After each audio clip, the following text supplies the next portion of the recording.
Hello. What? I said you match your skull. Oh. Hello. Welcome, everybody. Hello. Beyond the Shadowz podcast brought to you by Haunted Souls Paranormal. Oh, Souls with a Z. It is February 6th, Season 2, Episode 4. Welcome to this lovely, warm kind of day. Oh, it was warm today.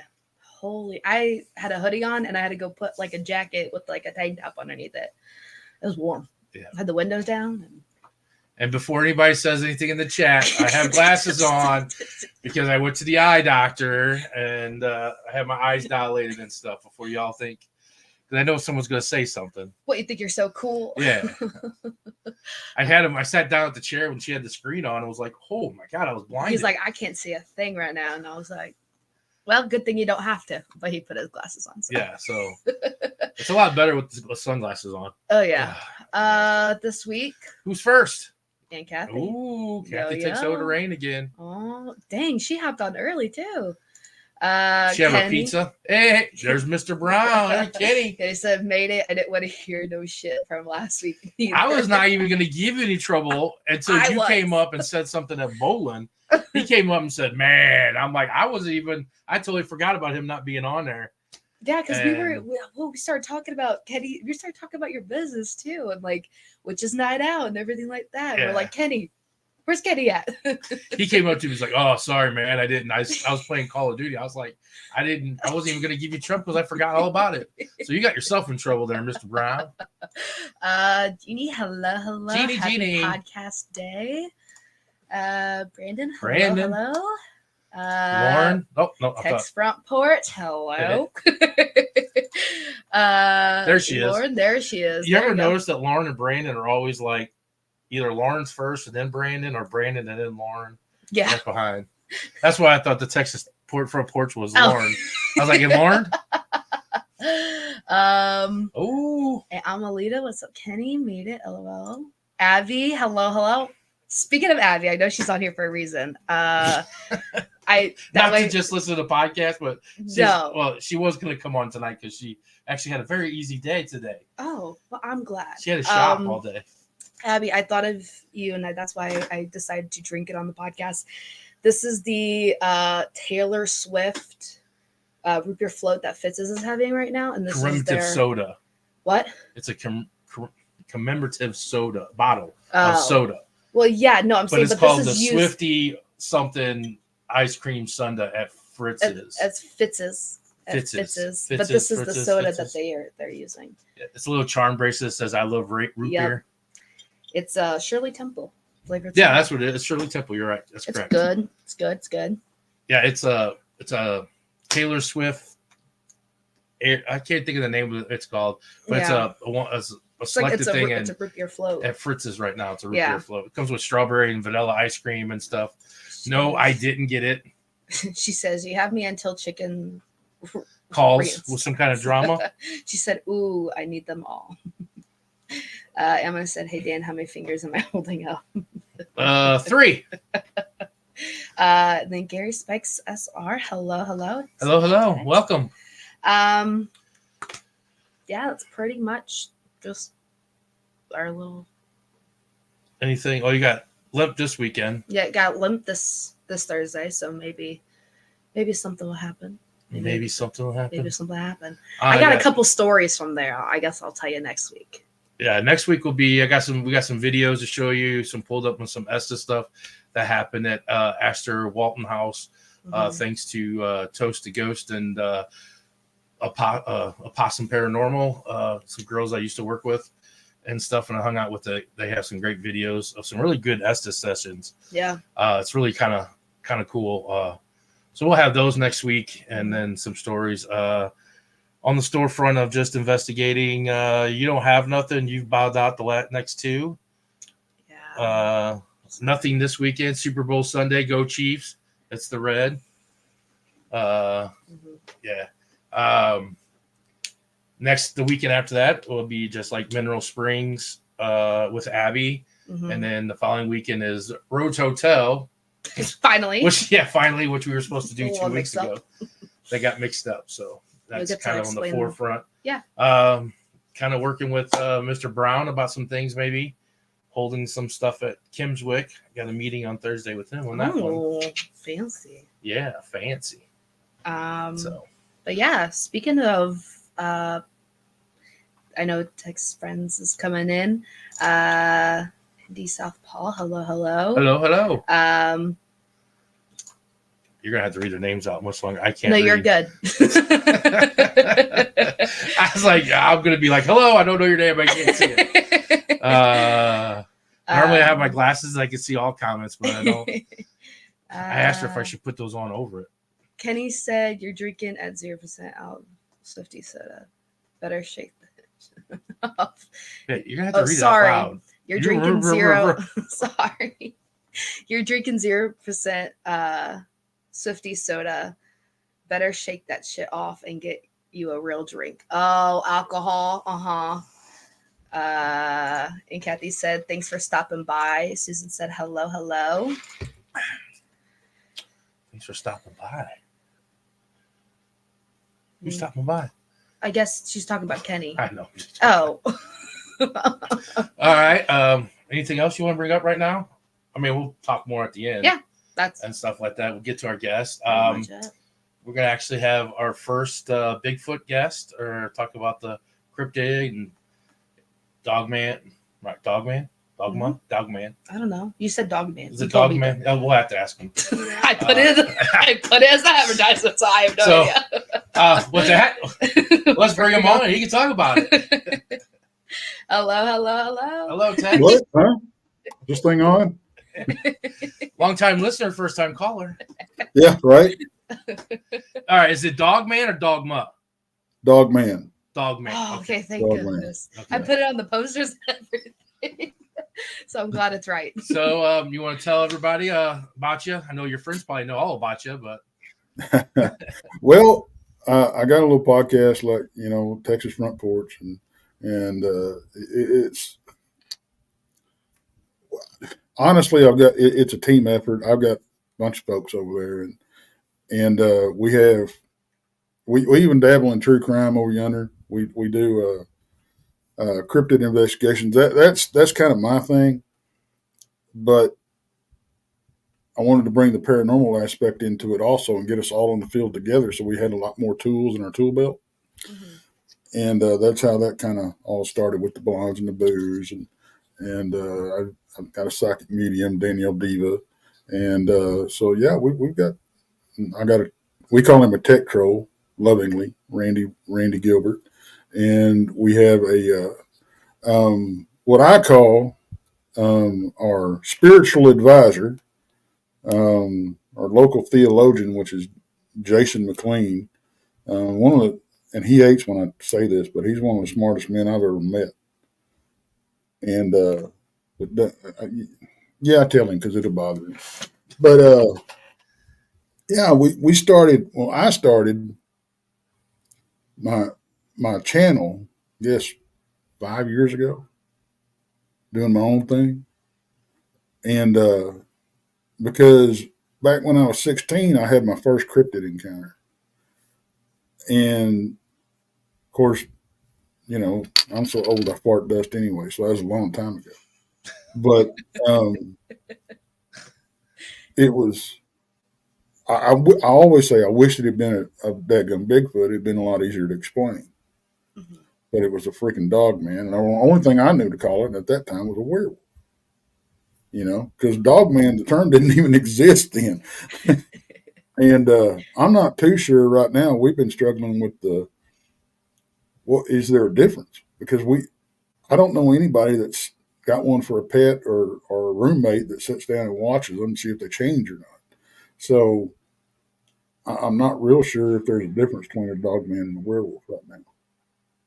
A lot of people will argue that and say they know the difference. And my question is, how do you know? Well, I just do. Well, I read this, or so and so said that. That's not an answer. Yeah. But I was co-host on another channel because what happened was, like I said, my first encounter was when I was 16. This critter run across the road in front of me when I was coming home from hunting. I lived out in the country, and it was daylight, And he wasn't no mistaken when I saw. Mhm. He was only about 25, 30 feet away from me. And he jumped the fence on our property, just the same place I was fixing to crawl over the fence and make a beeline to the house. And so I ended up taking the long way, staying on the road, going home. And when I got home, I come in the back door, and we lived in a trailer. My house, my sister lived in a house about 40 yards away from us on the same property. Mhm. And I come in the back door and walked in the kitchen. I set my gun down on the table, which is a big no-no in my house. No guns in the kitchen. And my mom was in the kitchen. I can't remember what she was doing. I thought she was going to turn around and scold me, But she turned around and asked, "What is wrong with you? You're white as a ghost." And I tried to tell her. I literally could not talk. I was so scared I couldn't talk. And she called my sister. My sister came over. It took them better part of an hour to calm me down enough where I could tell them what had happened. And they didn't go telling me I was crazy or I was lying or anything like that. They did try to say, "Well, maybe you saw this and your imagination took over. Maybe it was a big dog. Maybe it was," I said, "Well, dogs don't walk on two legs," And Mhm. so anyway, I kind of put that behind as best I could for years and years and years. And fast forward up until about 2016, I guess. And I was at work and I was had some downtime. I was, watching, going through YouTube stuff. And I started seeing all this Bigfoot and what they were calling dogman stuff on this thing. Yes. So I started listening to it and I'm like, wait a minute, these people are saying the same thing that I saw. So I reached out to this old gal that had a channel, and ended up talking to her, giving her my story and everything.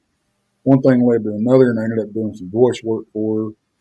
And then her channel went away, and then I started listening to the other old fella and ended up being his co-host for about 2 years. Well, he says, I need to take you out to Brown Springs, Oklahoma, on the Red River. And he said, there's, a lot of activity out there. I said, all right. I said, I'm down. Let's go. So we drove out there, and I'm in Fort Worth, Texas. So it's just a hop, skip, and a jump up there into the Red River.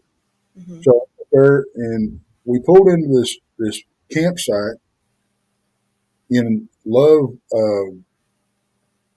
Wilderness Refuge up there. And we got out of the truck. He's getting his gear together. I didn't have nothing. I had my phone in my pocket. It's a walk in the woods for me. That's all it's going to be. And I was kind of looking around, getting the landmarks, because the last thing I want to do is get down there in the bottoms and get turned around. Mhm. So I'm looking through this tree line, and we're parked next to a hayfield. And this little thin tree line, about 10 yards thick, divided the hayfield and a wheat field. And I'm looking through the tree line, just kind of looking around and everything out in this wheat field. And the wheat was about 4 feet tall. And this critter just stands up in the middle of the wheat field, looks around like this, and then bolts off into the bottom, down in the bottom. And I could see him from about the waist up until he hit the fire break they had mowed. Then I saw him about 2 steps, hit the top, solid black. Like I said, the wheat was about 4 feet tall. I seen him from the waist up. He had to be almost 8 foot tall. And I'm standing there, I'm watching this, and I said, I'll be damned, there goes one right there. And he said, what? He got all upset. He goes, man, 3 people seen that thing, and I ain't seen it yet. So we went on down in the bottoms. We went down, we turned to the left, and we were crossing his path the way he was headed. Mhm. And we started walking down through the bottom down there. It's a floodplain is what it is off the Red River. And we would hear something up on the ridge up here to our left. We'd hear, something walking. And then every once in a while we'd hear, now we don't know if they're knocking or if they're popping their mouth or both. Okay. Mhm. They've been witnessed doing both, and it a lot of people say they describe the same sound. Okay, so they could be doing both. That's what I think anyway. But we kept hearing these. I'm gonna call them knocks or pops, and then we'd walk about another 100 yards, and we'd hear it again. And what we theorized was happening, there was probably a family group in front of us, and he was driving them on. He was pushing them, so we wouldn't walk up on them. So that after that, I was hooked. And we were on the show one night, and I shot my mouth off. There's an old cemetery up there. Y'all would love this. There's an old cemetery up there, and the youngest death date is 1924. Oh. And it sits about 100 yards off the main road up there on a hill, and it's all dilapidated. Been stones are broken and all kinds of stuff. Been disrespected a lot. Yeah. And I had shot and nobody would go up there. Nobody wanted to go up there by themselves or at night and all this kind of stuff. I said, oh, the hell with this. I said, I'll go up there. So I shot my mouth off one night on the show saying I'd do it. And I'm kind of the type of guy that if I stick my foot in my mouth, I'm going to go ahead and do it. So I drove out there by myself, and I got out of my truck, drove down to the bottom of the cemetery. Now, the bottom of the cemetery this place is called Brown Springs. The whole area is. Well, this is why it's called Brown Springs. Brown Springs bubbles up right there at the bottom of the cemetery. So you've got a spring that runs underneath the cemetery. Oh. And so, running water, the paranormal energy, that whole type of thing. Yeah. Right. And so I get out of my truck, and the only thing I had with me was I had a little folding knife. I had my cell phone, which had no service at that time up there. And I had a little pin light. Now, when I say a pin light, I'm not talking about one of these good LED things that you get these days. I'm talking about one with a bulb on the end that you can barely see squat with. It's like my flashlight. 1 foot radius. It's like my flashlight. Right. So here I get out of my truck, and I hear there's footfalls all in the woods, all around me. And I'm hearing some whoops and everything. I'm like, man, I feel like I'm surrounded. And I talk to myself, and I'm thinking, well, this may not have been the greatest idea. Okay. So I backed off, and I drove back down where I had service, and I called a few people, and they tried to talk me out of it. And I said, no, I got to go do this. I said, now it's not just because I shut my mouth off. For some reason, I feel like I need to. So I went back down yonder, and I got back out of my truck, and I could still hear footfalls, but it wasn't as many. And the vibe of the place had, I guess, lightened a little bit. I didn't feel like I was fixing to get snatched up and eaten. And so I went on up the trail, and this is on audio on my channel. And you hear me go, oh, I just heard a growl, and it had a little purr to it over here to my left. I'm walking on up the trail. I get up to the top of the cemetery, and I got that little pin light out, and I'm shining it around. I look back over my left shoulder in the trees, and I catch this eye shine. And this eye shine were about big around silver dollars, and there's about 8 inches between them. Oh. It's about 3 foot off the ground.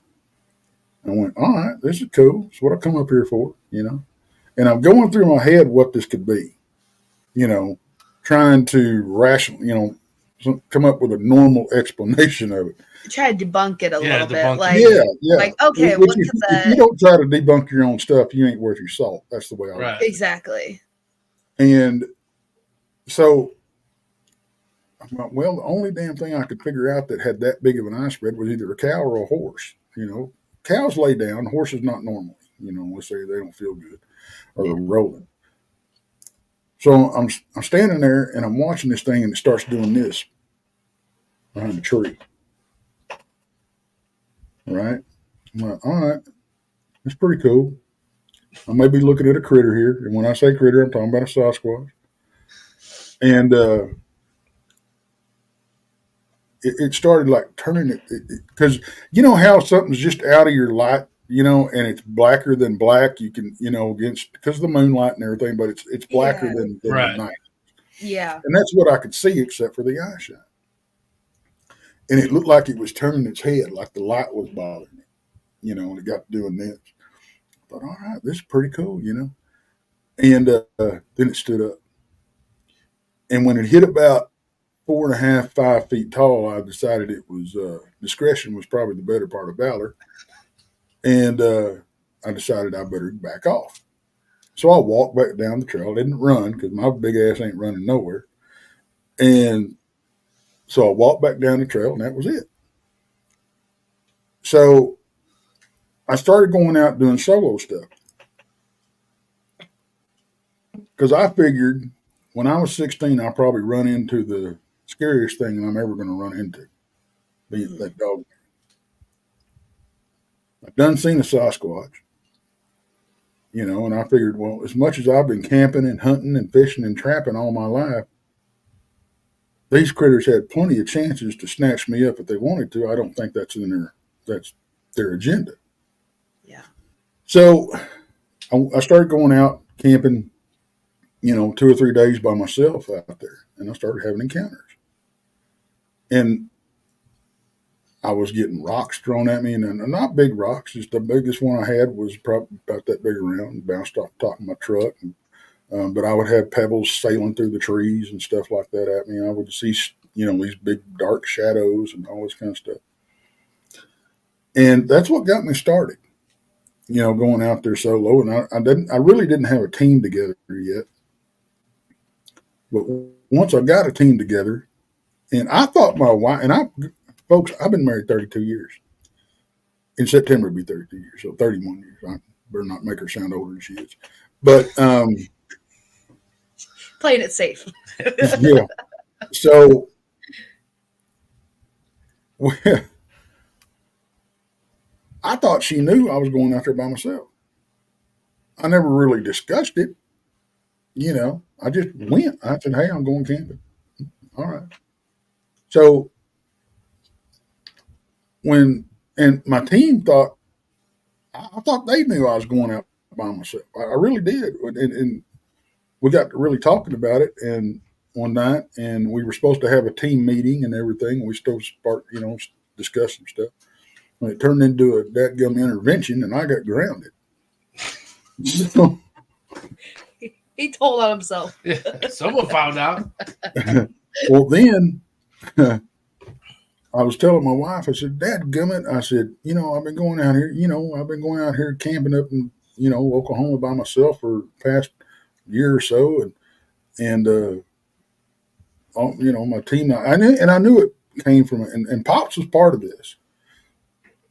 And I knew, when I say Pops, that's Gary Sr., Gary Spike Sr., and he's one of our trackers. And, and you won't find a better man. He's very selfless and just a hell of a guy. And anyway, I was griping at her about, they done grounded me and I can't go up there, and I know where it's coming from, but it just, I like going up there. She goes, you gonna be going up there by yourself? I said, well, yeah. She got, well, you ain't going up there by yourself no more. I said, well, that's what they said. Well, I don't, you ain't going to do that no more. I'm like, oh, okay, I'm not going to do that no more. So, but we've been going up there. We've been doing expeditions and research up there since then. And that place, I've had 3, 4, 5,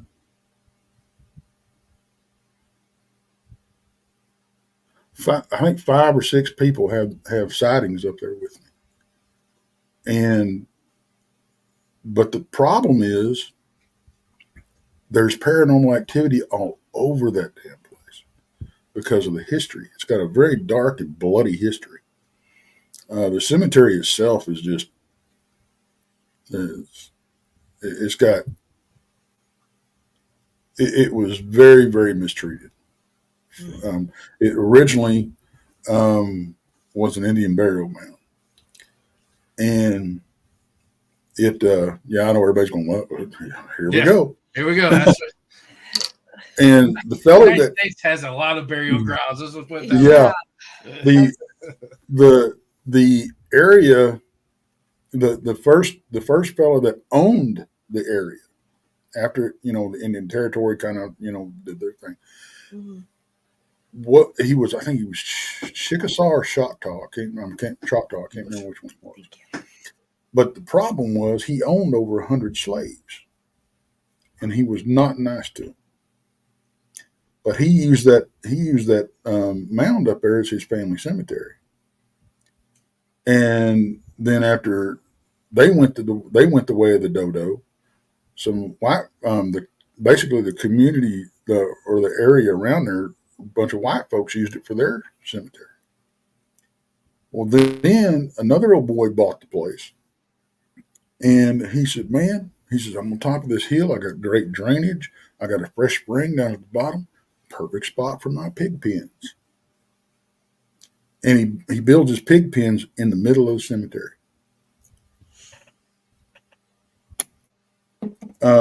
We talked to, now there's a picture that I've got. I don't think I sent this one to y'all. But there's a picture of, there's a big dark shadow in the trees. Okay. I mean, honest to God, it looks like Andre the Giant standing back there in the trees is what it looks like. Whole afro, the whole nine. So, this old boy had sent me the pictures. Says, "Here's your favorite spot," to show me how grown up it was. And I looked at it and I said, "What about that big feller standing back there in the trees?" The next text I get is, "Holy crap. That wasn't there before." Yeah. So we went out there and we tried to recreate it, and we could not recreate the photo. So we took measurements of where this thing was standing and everything. And he measured, if he was standing on the log that was back there, he would have been 12 feet tall. If he wasn't, he was 14. And just massive. I mean, just massive. And his head had to be the size of a number 3 wash tub. I mean, it was big. But so then we started trying to get in touch and find out the history and all that kind of stuff. Well, we talked to a couple of people that knew the lore of the place and that type of thing. And we talked to a psychic medium, but they didn't know we were talking to, they didn't even know each other, and they didn't know we were talking to all of them. And it was months apart, but they all told us the same thing. There's supposed to be all they said was it's a big, dark entity that is either watching over that place or controlling it. And since then, we've had some other people look into it, and all that kind of stuff. There's a lot of occult activity out there. We were out there one night. I took Amy and Laney out there with What the Paranormal, and we were going up to the cemetery, and we pulled up. They were in their truck, and me and buddy of mine, Bob, was in mine, and we pulled up the cemetery. And next thing we know, we're surrounded by 5 cop cars. I mean, it was like, whew. And it was 3 sheriff's deputies and 2 tribal police. So we slowly got out of the truck, and we're not. And we started talking to them, and we said, they asked if we were carrying and everything. I said, "No, we're not. We're not packing." I said, our buddy Jason at camp. I said, he's got a pistol on him. I said, "We ain't carrying that." He goes, "Well, we suggest to everybody that they carry a sidearm up here." And I'm like, "Excuse me?" You're like, "Wait, what?" Because one, there's a huge pig problem down there, huge pig problem, and that was their main concern. And you do have, the occasional mountain lion and even bears are coming back. Black bears, we started seeing black bears in the area again. But I probably talked to these fellers probably 30, 45 minutes when they found out that we weren't the coven of witches sacrificing chickens that they were looking for.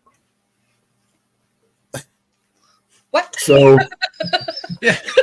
You're like, okay, so you aren't the witches who are sacrificing chickens. You're like, yeah, no, but who are they and where are they?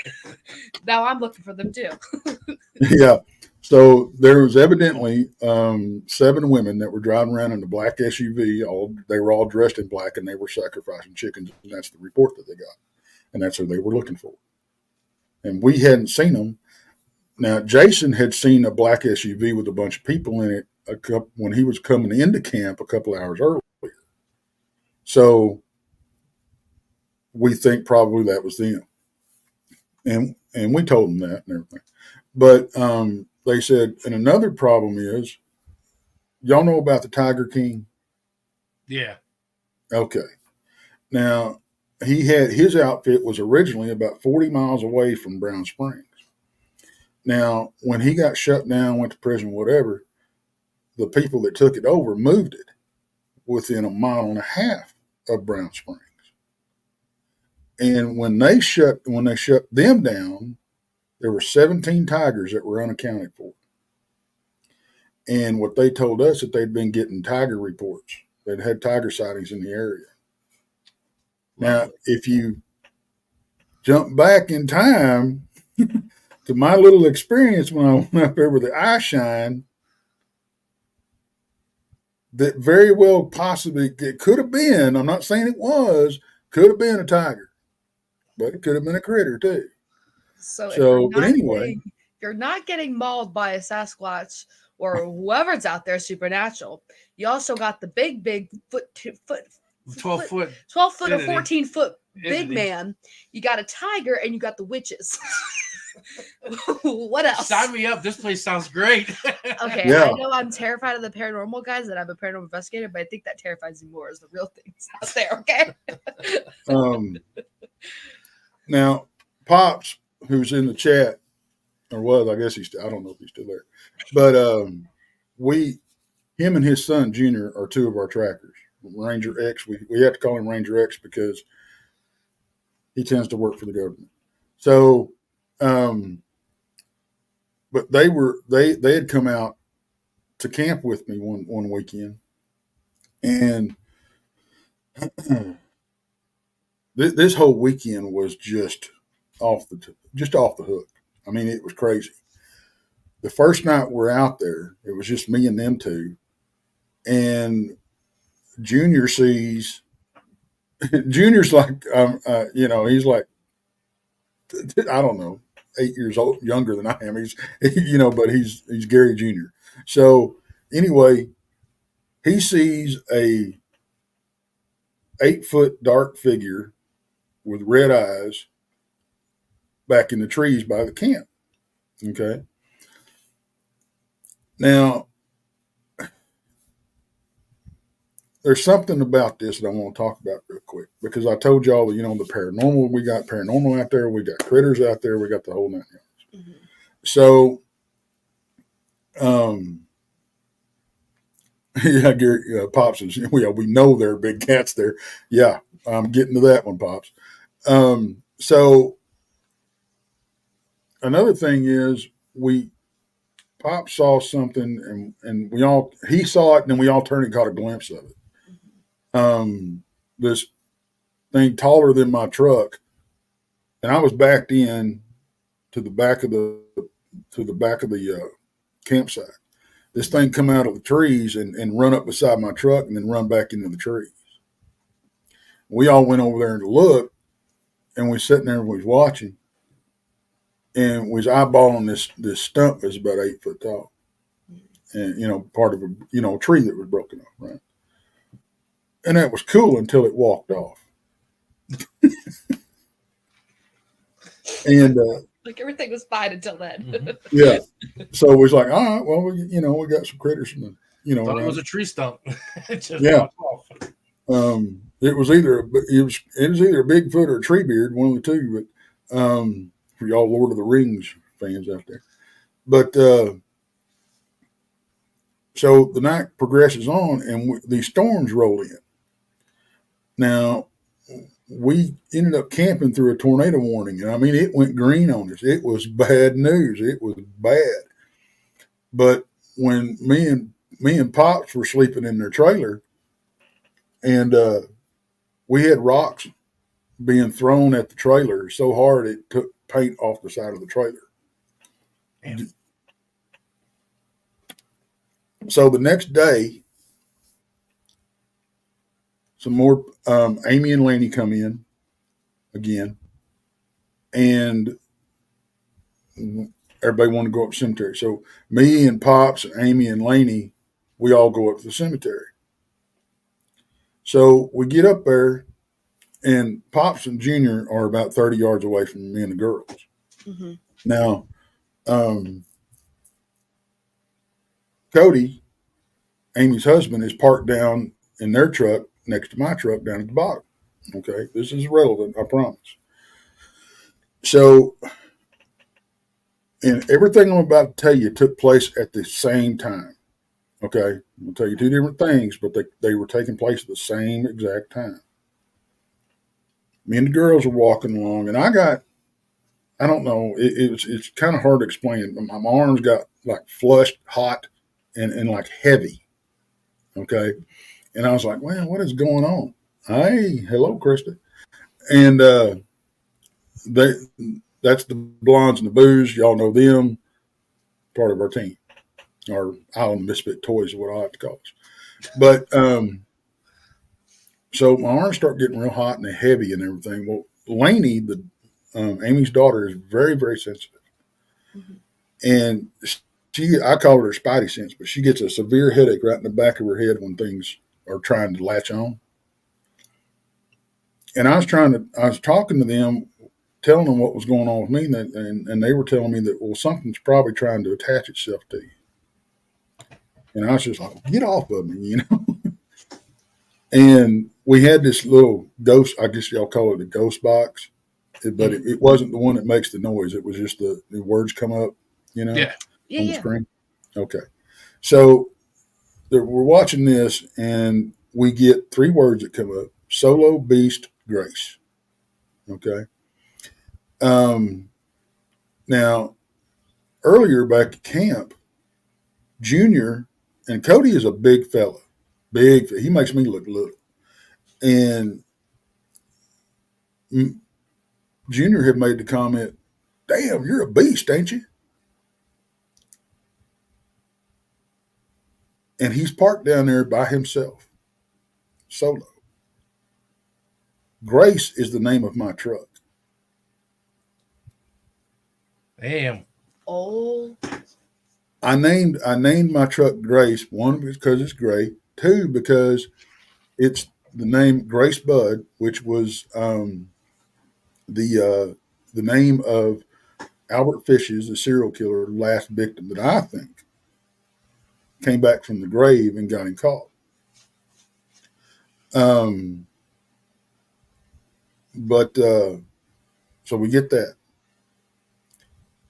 Right after that happens, my headlamp and Amy has this like 6x9 blot out the sun freaking LED lamp that you can adjust, right? Opposite of what he brought the first, opposite of the pen light. the little pen light. Yeah. Well, I learned from my mistakes, and but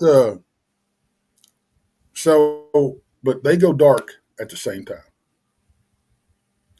I had to physically turn my headlamp on, and she had to physically turn that lamp back on. And when she turned it back on, it powered up. It was backwards. When she turned the adjustment up, it went down, and vice versa. At the same time, remember I told you this is happening at the same time. The same time. Oh, man. Junior and Senior are about 30 yards away, and they start seeing these cat-like entities in these trees. And they don't want to hit them with a spotlight that they've got. They're just watching them. And they come down out of the trees, and they're approaching them. Okay. Then they go up on 2 legs, and there's like 3 of them, I think, 3 or 4 of them. And they go up on 2 legs, and they go back down to 4. Well, they finally hit them with a spotlight. When they did, they disappeared. And when they turned the light back off, they were right back where they were. So we started,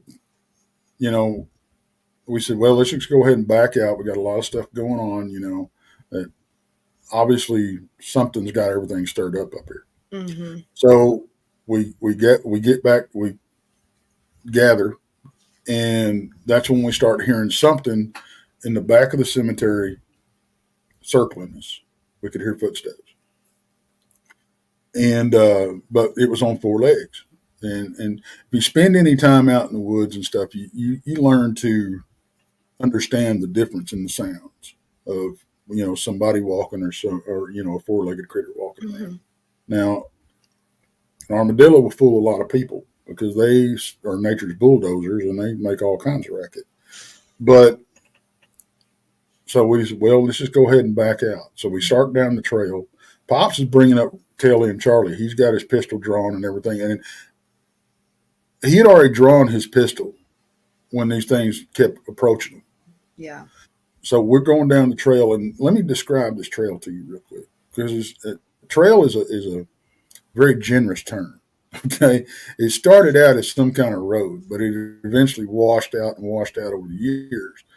Ground level, when you're walking through this trail, ground level is actually eye level or above your head, and it's washed out like this. So it's kind of hard to navigate or negotiate. So we're slowly making our way down the path, and this big cat jumps across the road.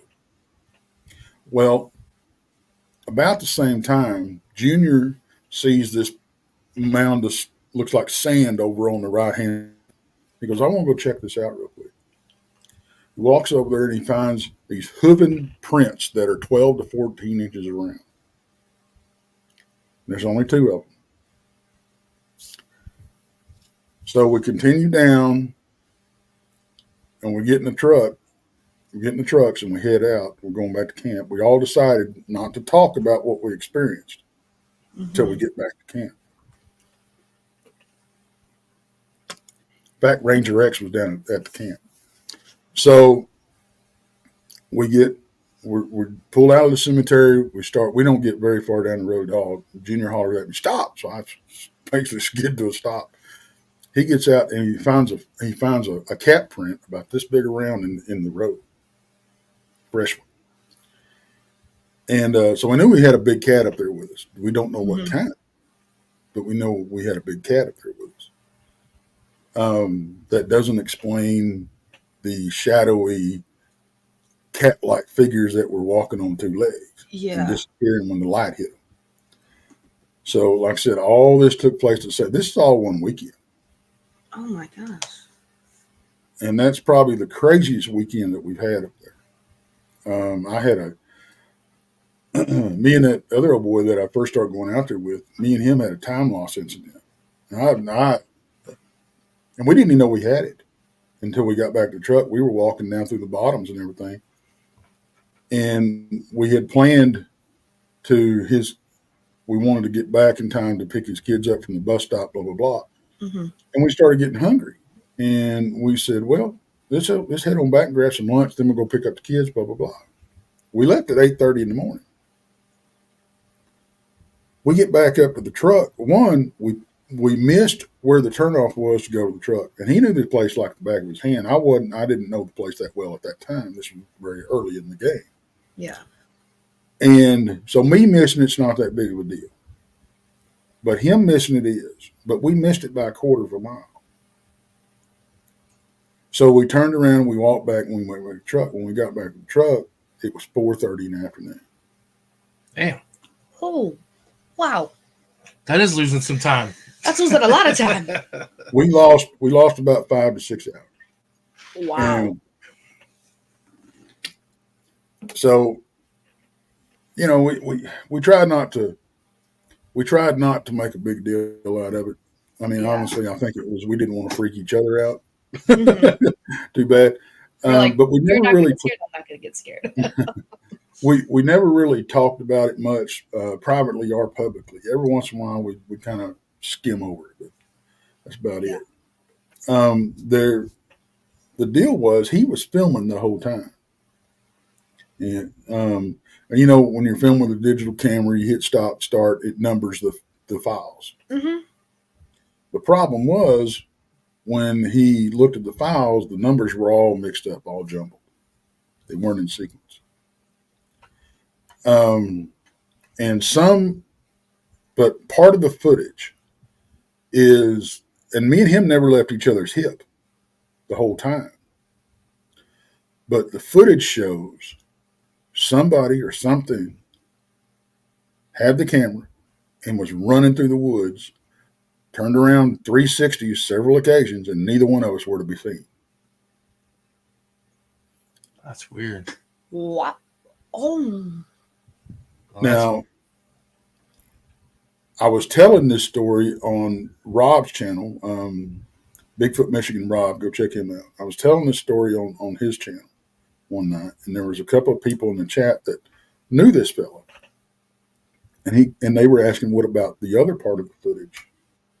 And I said, "What other part of the footage?"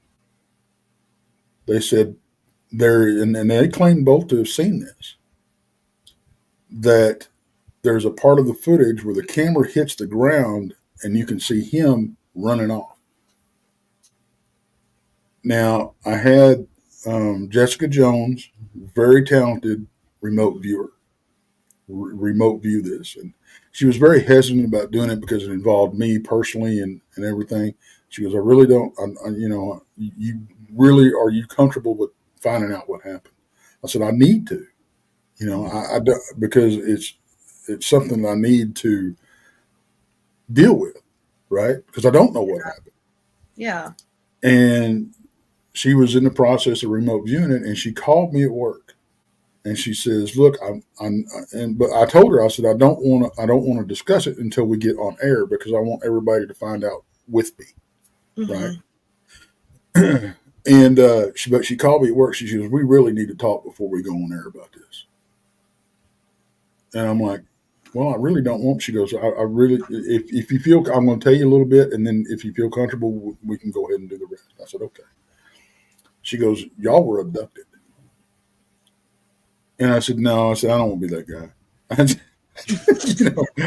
She goes, "Well, you weren't happy and you put up a fight." And, but yeah, she said that we were both abducted. And I'm like, "Okay, well." So we went on air and we talked about it and all that kind of stuff. So I was on Spaced Out Radio one night with Danielle Diva. And I'd never met her before. She's a psychic medium. She's on our team now. And we were talking about, there was another host, and we were talking about my experiences and stuff. Mm-hmm. And I mentioned that it's just in passing. And I had a, lost time deal. Mm-hmm. And she goes, wait, stop. She goes, I hate to interrupt you, but I've got this hit me. I've got to say this. And she told me the exact same thing, that I had been abducted. And I'm like, and they both told me stuff that nobody but me or the other fellow would have known. So, and I'm still trying to get my mind wrapped around that. Mm-hmm. I don't know how to deal with it. I haven't let it stop me. I've been out countless times since then. Mm-hmm. But it's when I was doing that show and those people came up and said, "What about this other footage?" That rattled me. And I don't get rattled very easy. Yeah. But that rattled me. I ended up getting a little emotional about it. But since then, I mean, we've continued to investigate out there. I actually had the opportunity. I was at the Lone Star Paracon a couple weeks ago. Mm-hmm. And I was actually had the opportunity after everything was done, after everybody was, putting their stuff up and everything. I got to have a conversation with the manager of Skinwalker Ranch. We sat down and had about a 30-minute conversation. And because I told him, I said, "Look, I've never seen your show." I said, I don't want to take no pictures. I don't want the damn autograph. I said, look, I want to talk about investigative techniques. I said, because y'all got a lot of the same stuff happening out yonder that we do in Brown Springs. Mm-hmm. I told him kind of what was going on, gave him the Reader's Digest version of it, and he found it very interesting. I said, let me ask you this: have y'all figured out a way to determine the difference between these physical critters that you're seeing and the paranormal? Because they're overlapping and these lines are getting awful freaking blurry. And after about a 10-minute deal of him talking, the short answer was no.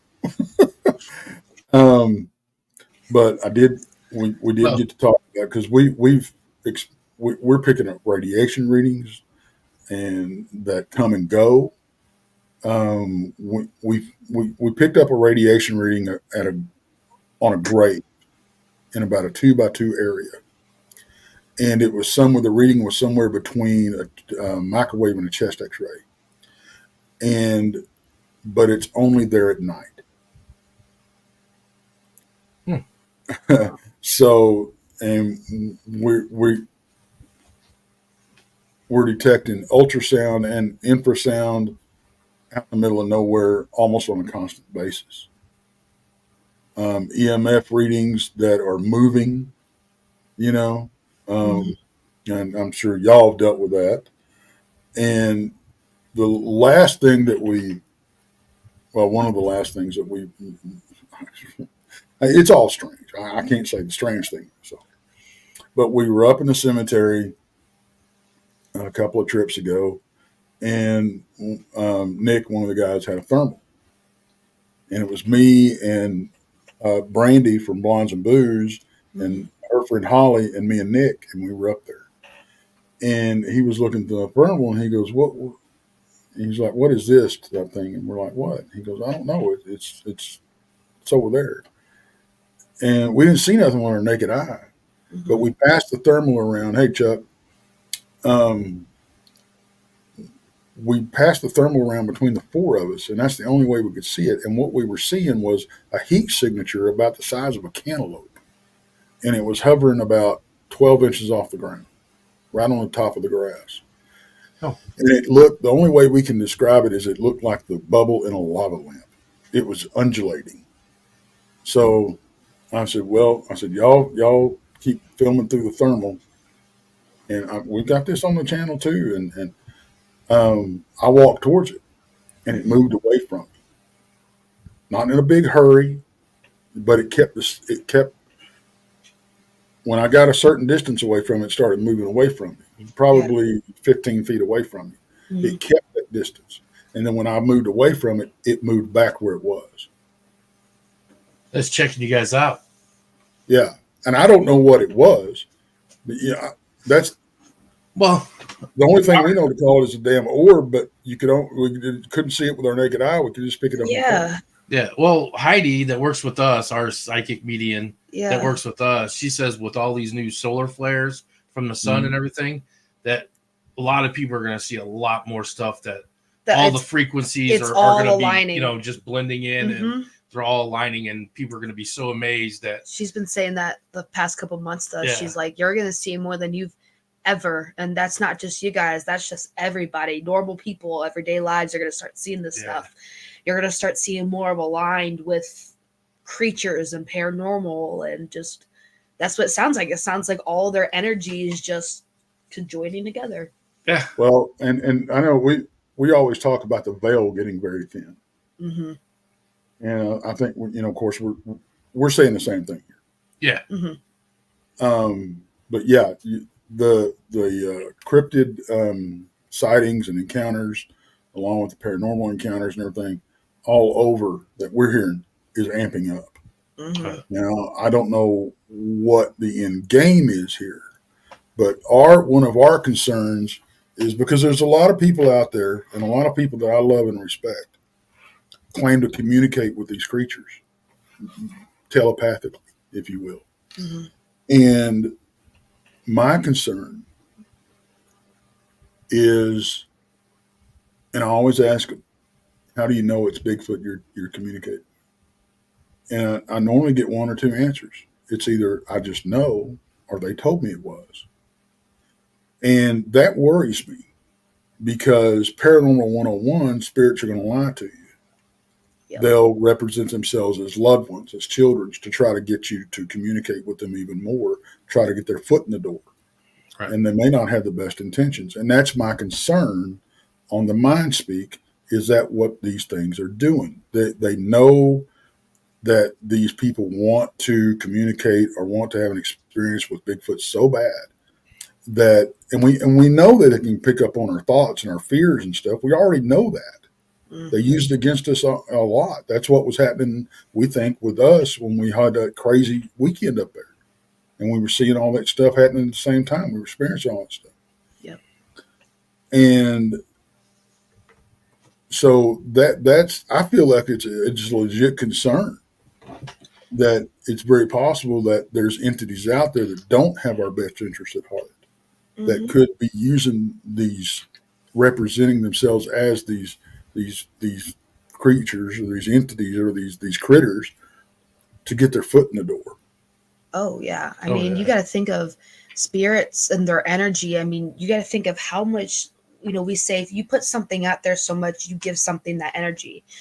Right. Bigfoot, these encrypted things, they have so much energy to them that if these spirits are like, hey, if I can get a lot of energy with them thinking that I'm this, then I'm going to use it.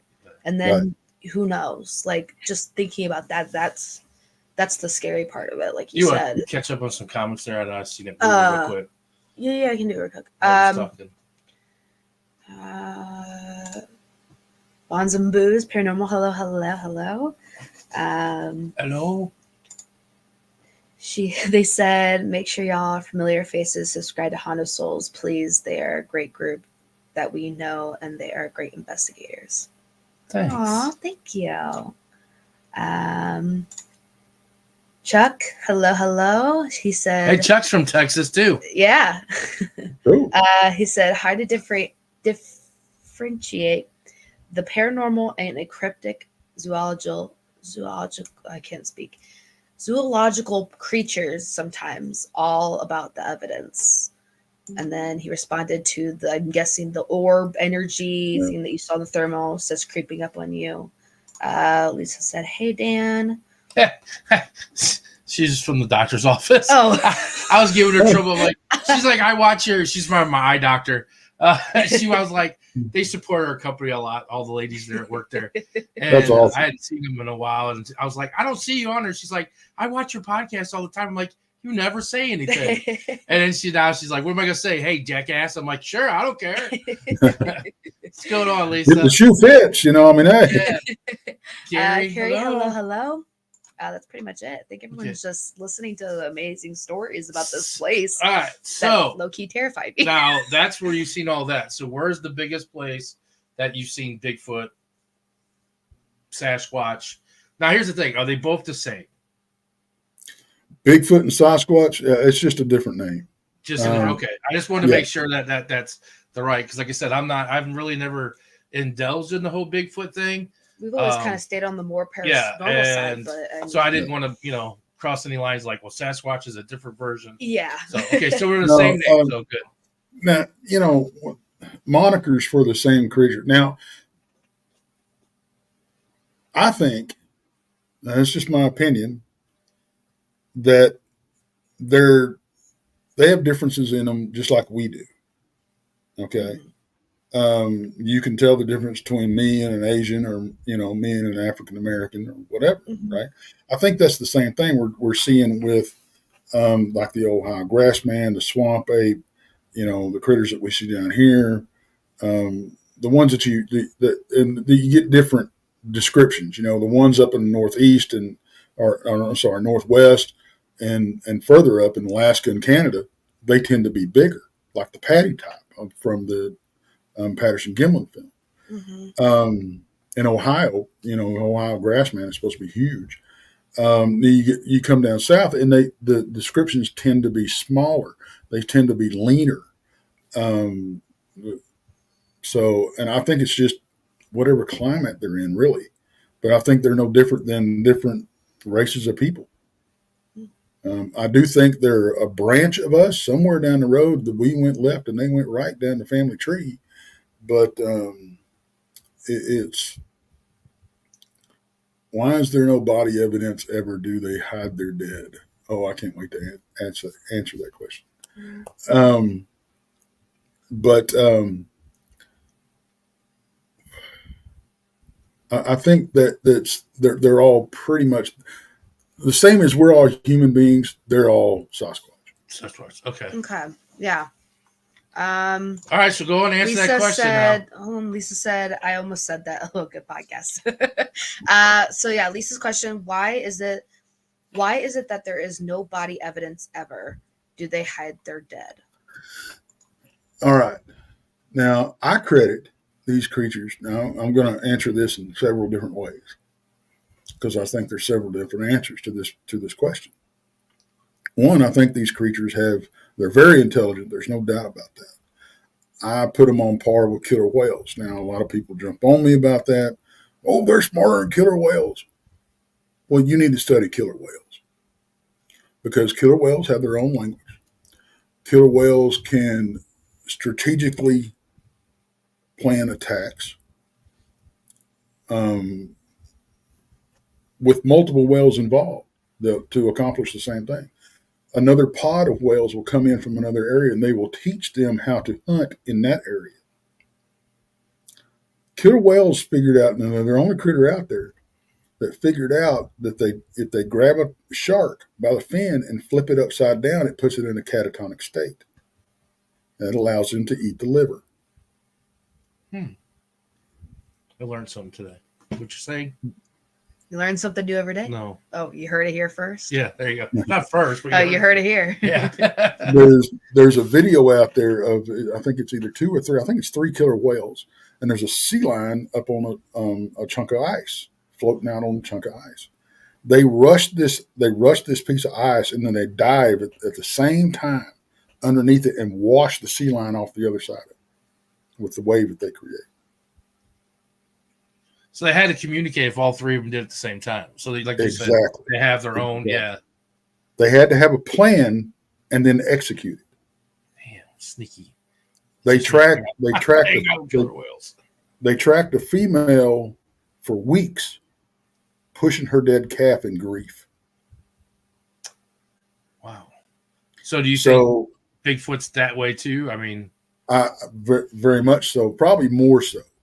But that's why I say I think they are at least on that intelligent level, if not over. So that being said, and they've been around humans and the way I think for thousands of years. They've been living next to us. They've been witnessing what we do and all this kind of stuff. Yeah. So it's logical to say that they probably have their own death rituals, birth rituals, probably their own shaman, for lack of a better term. So it is not at all out of the realm of possibility that they do bury their dead. I have heard reports that they eat their dead, and I think that depends on the beliefs of a certain tribe of Bigfoot. Yeah. You hear about encounters, aggressive Bigfoot versus passive Bigfoot, that don't have, we don't have bad encounters with them. Yeah. And I think that is no different than, and I use this example all the time. Say if you go down to South America and you're loping along the Amazon and you find a village and you walk up, these folks have never seen a white fella before. Yeah. They greet you with open arms. They give you gifts. They treat you to a feast. You say your goodbyes. You get back in your boat. You go right down the river again. You find another village, say 10, 15 miles down the river. You walk in, next thing you know, you are the feast. Mm-hmm. So I don't think these different tribes of Bigfoot are any different than that. Mm-hmm. It's just if Grandpa Bigfoot was shot in the ass back in the 1800s and he raised his family that we don't like humans. Humans, right? Yeah. Right. And then you've got, the uncles or cousins that live over on 50 miles away or whatever, that they grew up trading with the damn Indians. So I think those experiences, I think it's just how they're raised. Just So- no different beliefs than we have. So like I said, I'm very not Bigfoot, stuff. So has there been like actual deaths or attacks? I know I've heard like people say, "Oh, Bigfoot attacked me" or something like that. But are there actual like deaths from people? They say Bigfoot on humans. Yes, they've been reported. Now, one of the most famous ones, Teddy Roosevelt wrote about in his memoirs. He writes about a trapper named Bonham that was out with a client and was attacked by a Bigfoot, and it killed his client. But what we think is what really happened was him and Bonham were out and they were attacked, and Bonham was the one that was killed. Now, Teddy Roosevelt also is the one that put the national parks in place. And the school of thought is to give these things an area where they would not be molested. Mm-hmm. Davy Crockett writes about an encounter that he had. Daniel Boone wrote about an encounter he had. So, this is not a new phenomenon. Yeah. Right. I got a report of, and you've got the LaFleur massacre. Now, LaFleur was a captain in the light horse infantry back in 1855, I believe is when this took place. A lot of people are saying it didn't really happen, but you take it with a grain of salt and believe what you want to believe. And this took place in southeast Oklahoma. LaFleur County is named after this guy in Oklahoma. Okay. Now, so what happened was he was contacted by a tribe that lived down there, and they were having a problem with these creatures stealing their women and children. And so he brought his unit down and to help. And they tracked these creatures down, and they found their camp. Now, an interesting fact was that he had the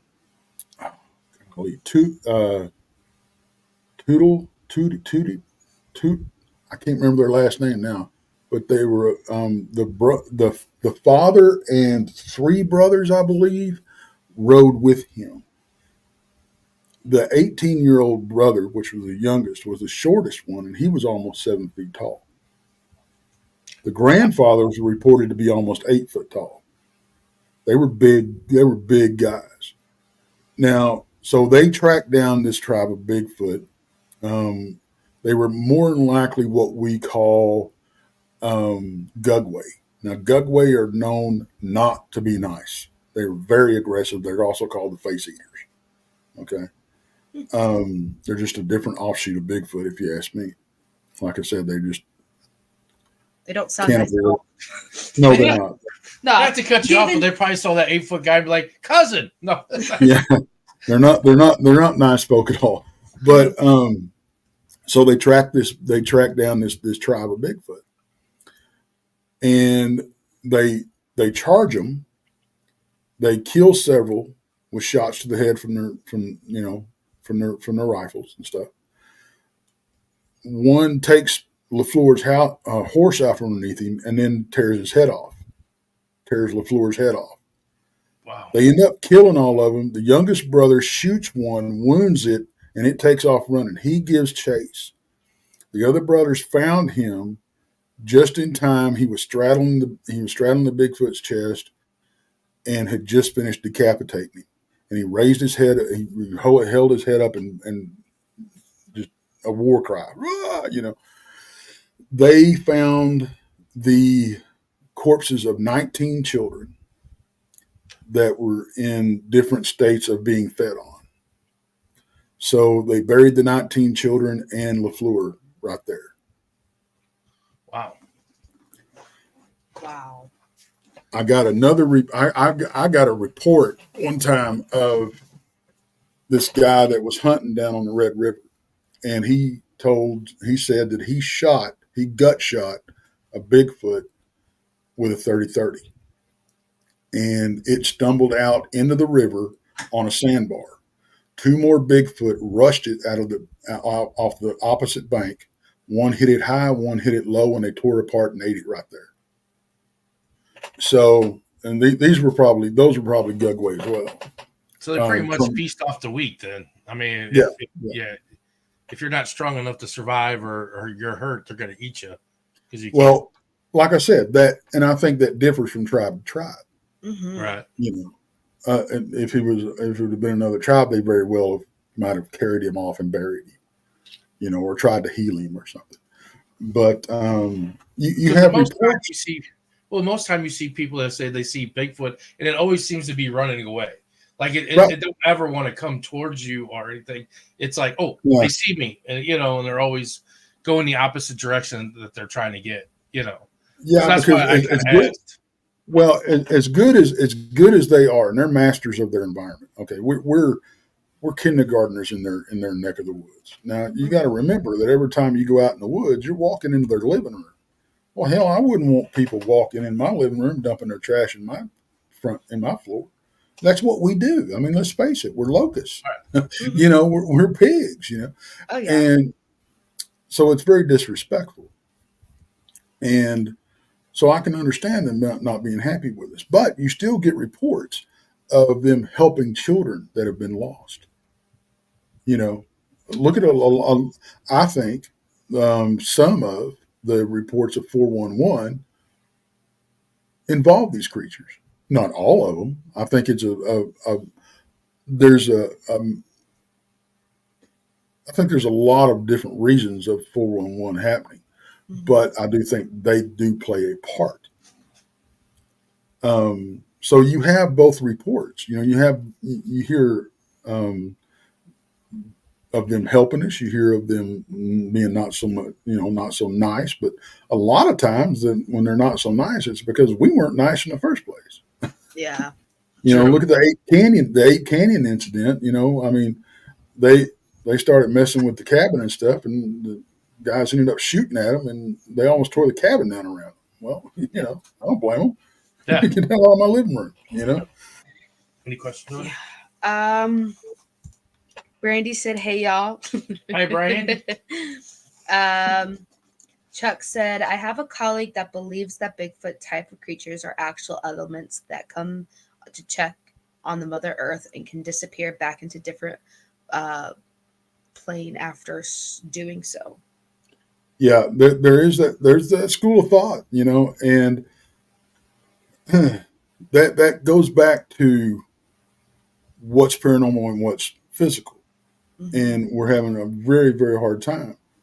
Amy and Laney again, there's a video on their channel, and y'all can go check this out.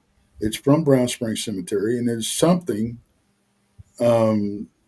materializing out of a tree into a 4-foot, what I call a Jawa, and walking off. So yeah, you can go over there and watch that. They're called What the Paranormal. Tell them Tex sent you. All right. And but what we're talking about here lately is, are all these creatures that we've been talking about, these, you hear about the rake, you hear about Bigfoot, you hear about Dogman. Back up a few hundred years. What were we hearing about? We were hearing about gargoyles, ghouls, hairy men, trolls, werewolves.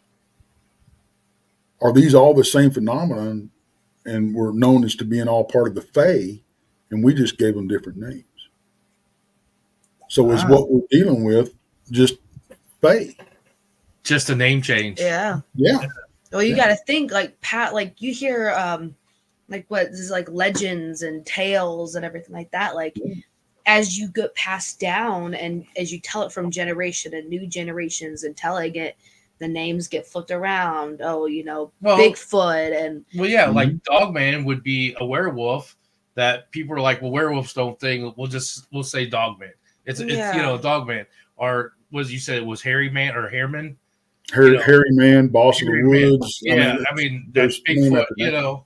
And just and you got to think like these people never seen a werewolf, so they're like, well, that's not what the werewolf in the books are. That's more like a dog and a man, so we're gonna call them dog. Like it gets different names. What's good to know there's werewolves. Well, the term Dogman didn't come around to the 80s, maybe the 90s. I think the late 80s. But it's. So honestly, anybody's guess is good as ours. I mean, nobody knows. I don't. And going back to the whole, why is there no bodies of evidence? Yeah. Okay. Now I went through that one. I answered it that one way. Okay. There's also this. There's been reports of people killing them, people shooting them, people hitting them with trucks, that type of thing. And the men in black showing up. They were told, you didn't see this was a bear, that type of thing. There's a report from a game warden or park ranger that when they get a report, they have to, a Bigfoot or Dogman report, they have to fill out 2 reports. One is public, one is not. So, the public one is, it was a bear attack. It was a big cat. Mm-hmm. There was a case in Lipan, Texas, 2 years ago. A young man was walking to work, and he took a shortcut to the woods every day. Well, he didn't show up to work. He didn't show up home, so they went looking for him. They found him. He was off over they'd been thrown over in the brush. He had scratches on his body, and his throat was ripped out. Okay, now the interesting thing about it is that when the sheriff's deputy and the justice of the peace, which was acting as a coroner, showed up, and then the game warden and their civilian contracted tracker showed up. Okay, and this is in the papers, folks. This is one of the rare instances that they slip up. Okay. Mm-hmm. The sheriff's deputy and the justice of the peace said, "Oh, this is a big cat attack." The game warden and the tracker says, "No, it wasn't. There's no sign of a big cat anywhere in the area, and this is not how big cats attack." Yeah. We don't know what it was, but it was not a cat. That's in the paper.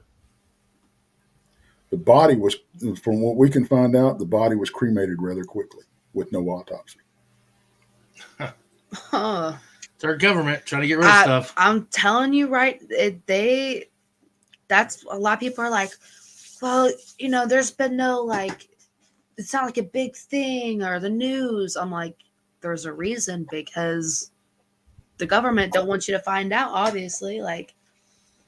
Oh, they're definitely, and people talk about disclosure. Mm-hmm. We've already seen disclosure with the UFO phenomenon. They've already admitted it, that they were real, and then days later they came back as, well, they're really drones and blah, blah. Oh, come on. You've already let the cat out of the bag. Yeah. Okay. If there's aliens, there's Bigfoots, there's Dogman, there's, So now, if you look at the history, let's look at from the Roswell crash, because that's the one everybody talks about. Mm-hmm. That started the whole thing. It wasn't, but that's the one everybody talks about. There was a crash over here in Aurora, Texas in the 1800s that took out a windmill at the mayor's house. And they buried the body in a cemetery. Yeah. That's just a hop, skip, and a jump for me. Oh, yeah. But anyway, let's go from Roswell. Now, look at how the phenomenon has been treated throughout the years. Okay. at first it was like they let the cat when the paper first came out, they kind of let the cat out of the bag, and then they had to play damage control. Right? So then through the years, the movies start coming out. Okay, the tide kind of turns. Okay, because if you said you believed in UFOs or aliens, you were crazy. All right. In the last 20 or 30 years, we've seen that turn. It's more accepted. Why? Because we've seen more of the mainstream media not laugh at the phenomenon so much, not take it, with a smirk on their face so much. Mm-hmm. Not only that, you look at the movies that have came out. Okay, the children's movies that came out, they were prepping us. When it came out, when they let the cat out of the bag, they didn't get the widespread panic that everybody thought they were going to see. Mm-hmm. Everybody went, yeah, so we knew. Even in these communities, when that came out, and I got off work, I came and got on YouTube, and I expected to have email after email after email. I expected to see channels blowing up about this. Right? Oh, they said it's real. Oh my God. Barely a peep. Yeah. Barely a peep. Why? Because we knew. Everybody knew. Yeah. You just got to decide which one it is. Is it E.T.? Is it this alien? Which kind was it? Yeah. Now, here's the thing. That took roughly 100 years. Okay? Yeah. 20 years later, Bigfoot came on the scene. What are we seeing now? Look at the children's movies. Look at the mainstream. Mm-hmm. I think we're seeing the same preparation for that we saw with UFOs. Yep. One of my grandson's favorite movies is that Bigfoot on Netflix movie or whatever it is and stuff. So now look at Harry the Hendersons. A lot of them are portraying, them as friendly. Look at Son of Bigfoot that came out from Disney. Yeah. They can't just pop it out because they can't control that. Well, like you said, they can't control the panic. Yeah, people would flip out about it. You can't. No one can control that. But if you keep feeding that in movies and stuff like that in mainstream, then when it does, like you say, aliens are real. Okay, all whatever. these Right? theorists. The only thing that I see that's stopping them really is money, because look at the reaction you get when there's a endangered mouse or owl in a certain area. They shut timber operations down, building operations, the whole 9 yards. They shut down parks, everything else. I think that's what they're worried about. I don't think it has anything to do with mass panic, really. I think it has to do with how's it going to affect these industries. Yeah. And honestly, my main concern is once they do come off of it, you're going to have these idiots that want to put a head on the wall. Oh yeah, that's my main concern. Look at Oklahoma. Last year, there was a state representative that tried to push in place to have a Bigfoot trapping season that lasted 30 days. Oh Jesus! It would coincide with the the festival that they have up there every year, but you would have to buy a license, and he wanted to offer like a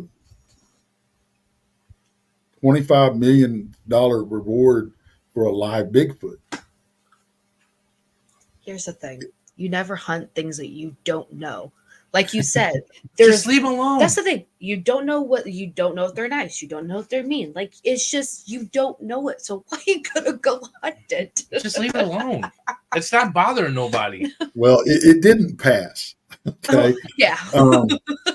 I could see why. But last I heard, there was a $3 million bounty on a live Bigfoot in Oklahoma. Just leave them alone, people. So that leads to kind of my question. So you said Roosevelt made these national parks to preserve them. in a way. So do you think that they're more spotted in the national parks than like down in the south and stuff, and just in plain woods? Is there more in the national parks than they are not? I think probably what went down was they looked at these encounters and all this kind of stuff, and they said, well, these are the areas that haven't been, one, they're not developed. Okay.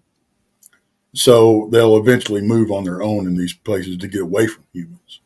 Mm-hmm. Now, odds are, and I don't want to scare nobody, but odds are, if you've ever been camping in a state park, a national park, they're around you. Okay. They're curious. My research is mainly, I'm not one of these guys that goes out going, here, Bigfoot, Bigfoot, Bigfoot. I'm not one of those guys because it ain't going to do you no damn good. Okay. One. That's about as good as walking down a hallway. We went, here, ghost, come here. Yeah. Hey, right here. Six Right. It's almost the same. Well, I honestly, I approach both investigations the same. I do passive investigations. Yeah. And I have found, especially when I was going and doing my solo stuff, that they're very curious and they will come in. And if you ignore them, if you hear something or you see something and you ignore it, they'll try to get a little closer because they're thinking they're getting away with something. And I think 9 times out of 10, it's the juveniles. The big adults, they don't want to mess with you, but these juveniles, they're just out causing problems, Now, I do have some evidence to point to that. I sent you the pictures.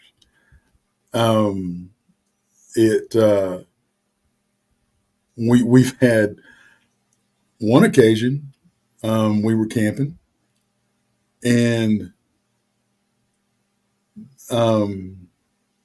yeah, Lisa, a lot of times that is the rock throwing. It's the young ones just messing with you, I think. She also asked, is the form of communication knocking on trees? That's what everybody thinks. That's all I can say to that, because nobody knows. There's been reports of being seen, knocking on trees. So, it makes sense. But also, I think they use mouth pops a lot too. I'll tell you something else we experienced, and we called the 500-pound woodpecker here in a minute. Now, when one trip when we were out camping, I was sleeping in my tent on my cot on an air mattress. So I was about 2 feet off the ground. And I thought I heard about 1:30 in the morning what I thought was Gary Jr. getting up to go take a leak. Mm-hmm. And my thought was, why are you coming around my tent to take a leak? And then right next to my ear, which I was right next to the wall of the tent, I get, oof. And I'm laying there and I'm like, okay, what could this be? Well, we got a lot of stuff out here. It could be a bear, could have been a deer, could have been a pig, could have been a critter, could have been a tiger. Hell, who knows? My next thought was, crap, my pistol's in my truck. So, like any good investigator, I grabbed my phone, I hit record, and I rolled over and went back to sleep. Now, over the next hour and a half or so on that recording, we get what we think is tree knocks or mouth pops from different locations around camp. So we had that experience. When me and Nick were out, we were in 2 separate tents, and don't they smell? She's asking. I'll address that here in a minute. My thoughts on it anyway. Now, we start here. We just laid down. My tent, I didn't have the rain fly on it, and it's mostly screened because I want something to peek over at me. I really want that experience. And but Nick had his all buttoned up. So we just laid down and we start hearing footsteps come out of the woods. They avoid my tent and they go around beside his. Now we're camped next to a plum thicket, and between the plum thicket and the Red River, and so they start walking around his tent, and I'm laying there and I'm listening to all this, and all of a sudden Nick goes, "Tex, is that you?" Nope. And that's all I said. And we both went quiet again, and they kept, and everything just kind of froze. And then they start walking around again. Then they poke the side of his tent.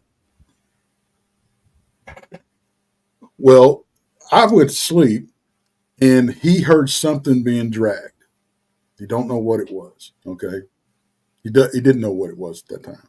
We get up the next morning. Gary Sr. rolled into camp and found a limb that Nick had found earlier the day before that we were going to use for firewood. Now, it had been sawed off on both ends. It was about that big around, and it was about 8 feet long. And we had it on our stack of firewood and over on camp, which was about 30 feet away from where we were sleeping. Mm-hmm. He found it laying over in the grass right on the edge of the tree line by my tent. And we knew it hadn't been dragged there because the grass was about a little more than a foot tall, and it had dewed that night before. So there were no drag marks. The grass was not laid down anywhere except where this limb was laying. Something had actually picked that limb up, took it off of the firewood, moved it 30 feet, and tossed it into the grass. That requires an opposable thumb, folks. Yeah. That or was going to beat your tent to death. One of the two. Yeah, one of the two. We're just glad it winded up laying on the edge of the forest. That's So do they smell? Do they smell? Now, here's my thoughts on that. They can.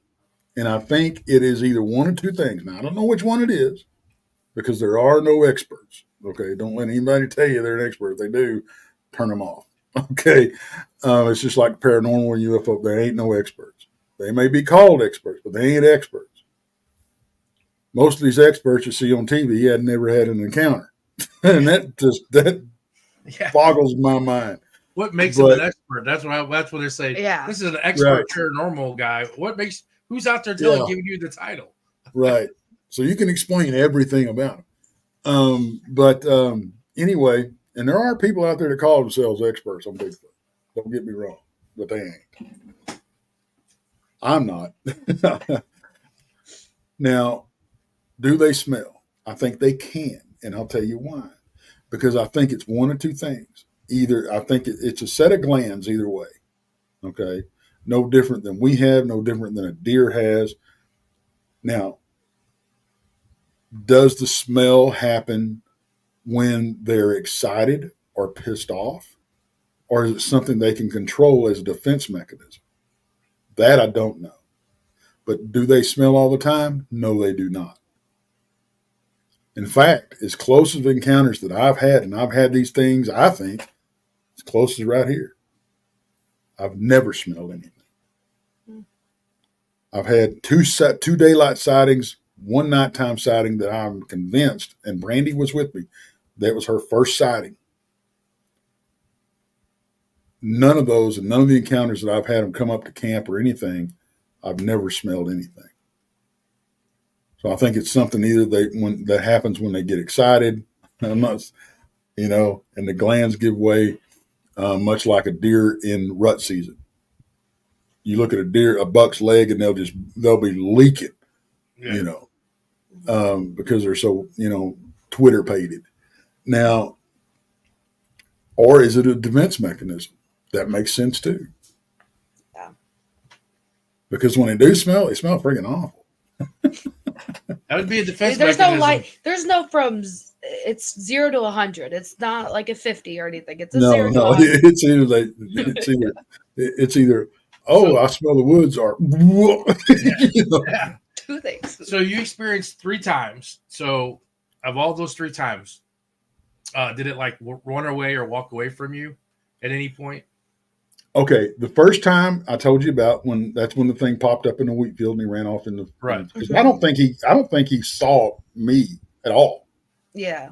I think he thought that the coast was clear and he bolted, is what I think, because we drove up and I think he was bolting to go tell the others that, hey, these idiots are coming or something. The second time I saw one was through a set of binoculars. Now, the first one I saw was very slick, black hair, okay, round head.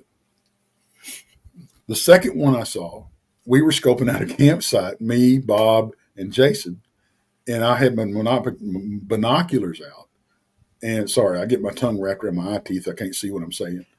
And so I'm looking and I see this thing. We've all seen the cats that are gray and white and black, but they're all mixed up. Calico. Yeah, calico. Yeah. Okay. That's what this thing, and he was fuzzy. He weren't slick haired. He was fuzzy. And that's what this thing looked like. And he was probably about 7 feet tall. And he was hugging a tree about 40 yards in, right outside of this campsite. And I'm like, I'll be damned. This, I learned a hard lesson. If you're going to be looking for these things through binoculars, have your binoculars on a tripod. Okay? Because handing binoculars back and forth, trying to point out a tree that's 40 yards deep in the woods, ain't going to happen between 3 people. Okay? By the time I got my binoculars back and zeroed in on him again, he was gone. Okay? So I went to go look at the tree where he was standing. There were bare spots around this tree where something had been using that lookout point a lot. And there was a trail with bare spots that had purposely stepped over rotten branches laying on the ground. So that was their lookout point for that campsite.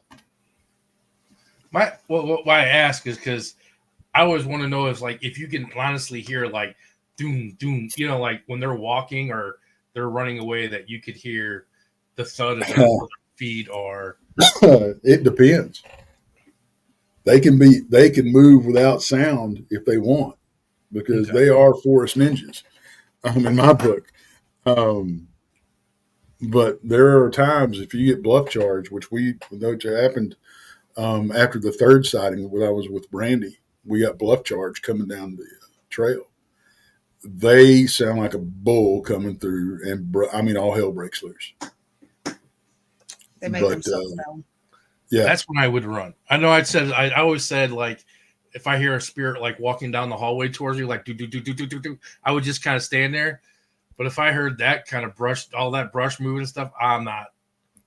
I'm not standing there. I don't think I'm going to stand there and let it come. I'm see what's at the end down of that. and peeing my pants is what I'm doing. Well, I'll tell you this, and this may change your mind on that strategy. Okay, and this is the same with big cats, bears, any apex predator. Okay, you run, you become prey in their eyes. That triggers that instinct in them. I personally don't want to take that chance, because you're not going to run fast enough to get away from them. That ain't going to happen. I guess so, yeah. Especially for you. I mean, I just have to be faster than you, and I can do that. I just hit you in the knee, knock you down. But and there's that school of thought too. All you got to do is be the fastest person. But if you're alone, you're screwed. Yeah, you are screwed. You are screwed. So my hunkering down and peeing my pants sounds like a great tactic. Yeah, it's survival. You're gonna put a smell. It's your defensive thing. You're gonna pee your pants and put a smell on. Yeah, man. Now, do y'all want to go over some of those pictures that I sent you? I forgot to load them up and everything like that. Oh, what are you doing? You're killing us, Smalls. I know. I'm sorry. It's his first day on the job. Yeah, that's why you started saying pictures, and I was like, "Oh man, he sent me those pictures." I don't know if I have. Can you get into that? You know how to get into that? What? On that so let me website or to our email. I have to download it. You don't know how to get into the. All right, I'll tell you what. Let me drive. Okay. All right. I'll take care of it. Let me get them up here real quick. I'll just show you a couple, because we only got about 20 minutes. Y'all stop it now. Yeah, we got about 10 minutes here. Yeah, we gotta. All right. I didn't realize it was ready that time.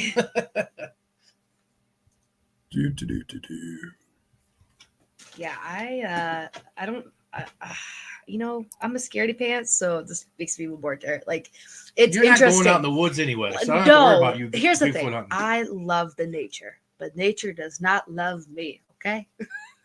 Sure, it does. And I think that includes big cats, Dogman, and Bigfoot. I think that's in all of the above in nature. All right, so I know I dropped the ball. Man, Dad. you can fire me. And what am I gonna do? all right. Oh, he just brought it up that way. Look at him. He's a pro at this. I know. It would have taken me 30 minutes to figure out.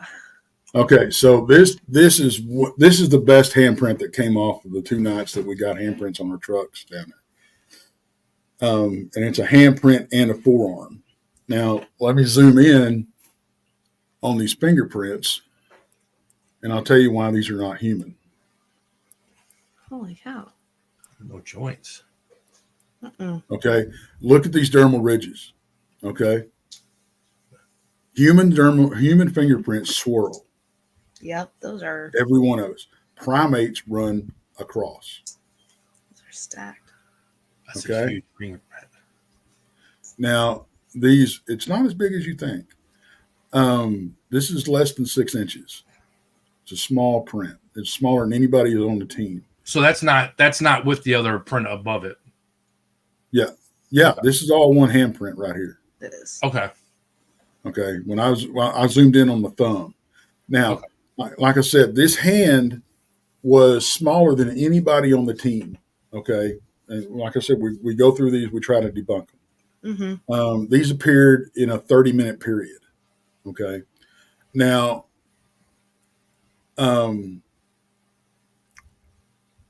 again, the hands are smaller than anybody on the team, but none of us could replicate the spread between the forefinger and the thumb.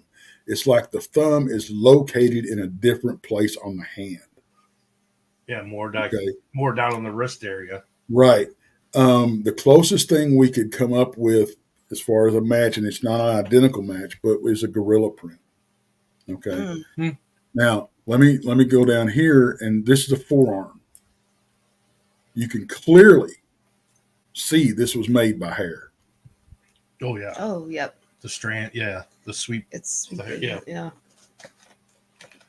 Now back here, there's also what looks to be an elbow print back further back. We didn't get it in this picture, but we do have a separate picture of it. And you can see it doesn't have as much hair on it, and you can actually see skin texture. Let me. Okay, hang on. So you called me a pro too early. No, you got it up on our thing. You see why I sit on this side? I'm not on that side. Okay, so I'm going to stop this real quick. Let me open. He usually gives me a little bit of time. He's like, "Hey, I got these photos." I'm like, totally "Okay, cool." So I go in. I have to download here, add it here, blah blah blah, because you have to add in this. I totally forgot about that. This one is off the Red River. It was found by Red River Cryptid, which is another outfit that investigates down there.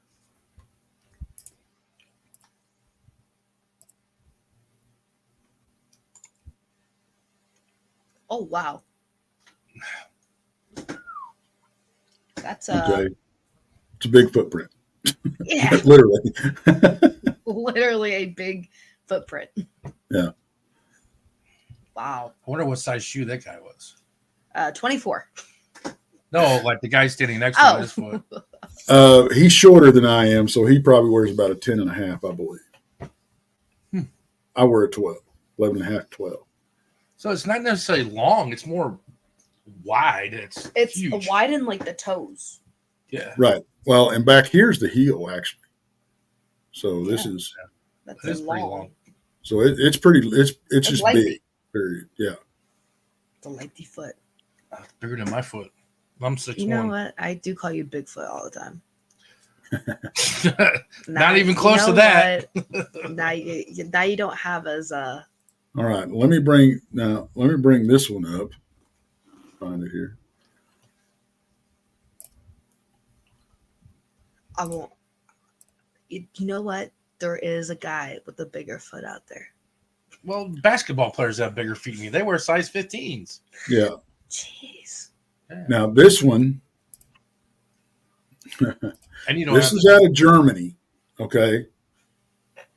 I've got permission to show this, and this is out of Germany. Now this one's kind of freaky. Okay. This is not Bigfoot.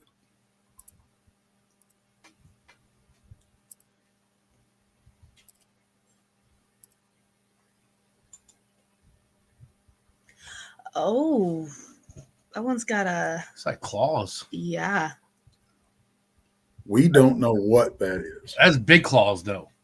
Yeah. And that is a skinny foot that goes wide at the toes. What the claws are. It's not no cat or nothing because the cat's got at least 4. Well, cats, the thing about it is the way you can tell a cat from a canine footprint is a cat's claws will not show. Oh, until they eject. Yeah, that's right. They're retractable, but a canine will. This only has 3 toes. And that's a pretty big, because the guy next to him, the heel's back here. So that's pretty, holy crap. It's like a dinosaur. We don't know what that is. It's almost like a T-Rex. Yeah. That's some kind of, you know what I will say, in like Germany and all that, like their lores and their creatures that they think that are there is like 10 times scarier and like than what we have over here. Than here. 10 times. Like hearing, like, I remember like in class or something, then there'd be like, oh, this is like a legend in this country. And I'm like, what? Like, all I know is I don't want to come across that thing. No. I don't blame you. I wouldn't either. I have no idea what it is. But it's pretty crazy. But. Oh, man. Well, Tex, man, I really appreciate you coming on and talk to us. Holy cow. Thank you. Anytime, man. Anytime. Yeah. We'll have to have you on again and stuff to talk. It was very. Well, I'd like to return the favor and have y'all on sometime also. Yeah. Just give me, you got my email. Just let me know whenever. We'll love to come on. Yeah. And stuff. We can flip the script and you can tell us what you ran into. There you go. Yeah. And I'm send me an email of is that on your Facebook page or anything? The Alabama? Oh, the Alabama conference. Yeah. Is that on your Yeah, it should be. It should be. I don't run the Facebook page, but yeah, it's on there. I'll get Brandy. I'll talk. I talk to Brandy all the time, so I'll get Brandy to give me the information, and I'll try to see about getting the table down there. Yeah, and I think I sent you a picture of the flyer also. You might have. Also sent you a picture of the flyer. I'm actually booked to speak in Falk, Arkansas in April, and then I got to go to Alabama in June. So, yeah, we're going to be in Arkansas in July. Yeah. But it's a hard conference. So I'm sorry. We're going to be in Parago, Arkansas. Ooh, be nice. God, be nice. My sister-in-law's from there and she's on. No, I just anywhere down south in July is brutal. Oh yeah. Can't wait for that one. But we thank you for spending their time on Tuesday. So thank you very much. My pleasure. All right. I hope to see you soon. All right. I'll be in touch. All right. Sounds good. Thanks. Holy cow. Now I know a lot more that I didn't do before. I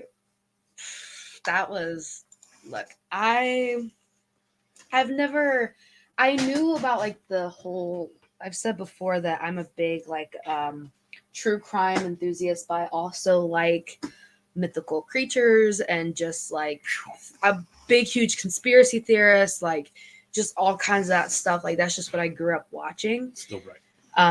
It hasn't changed. Yeah. So just hearing like I don't know a lot about information about that. Like we've met a lot of paranormal people who've done a lot of encrypted stuff, Bigfoot and all that. But when we talk to them, we just kind of go on a more paranormal basis because we're both in paranormal. So just being able to like to hear and know more about it is like. So what I learned tonight is no camping in national or state parks. Which is actually kind of ironic because that's like the most busiest and like that's the most parks where people hang out. I mean, but if you gotta think about it, that's smart of them because they're like, no one's gonna look for me here. You start talking about, like he said, you go down one river and they be like, oh, come on in, give you gifts and stuff, and then the next one they're gonna eat your face off. Oh yeah, it'll be like their dinner.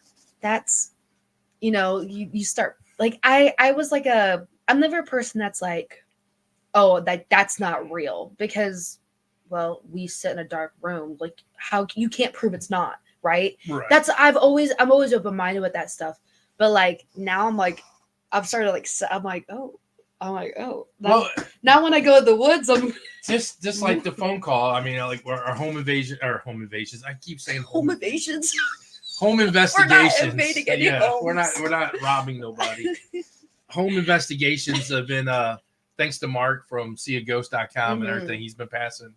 And I've been getting a lot more phone calls. And the last one, I mean, the lady was like, she said she was asking me a bunch of questions like, do you believe in God? Do you believe in? I'm like, whoa. I'm like, I'm supposed to be asking you questions. You're not asking me. And she's like, what do you believe in? What do you do? And I'm like, man, I believe in everything. Well, how do you know that? I said, I sit in a dark room and talk to things that are not there. We can't prove it's like that's the thing. I tell people like, how am I going to tell you that there's no such thing as Bigfoot or Dogman or aliens or Cucamacha, the Mexican, the Cucamacha, wherever their demon thing is.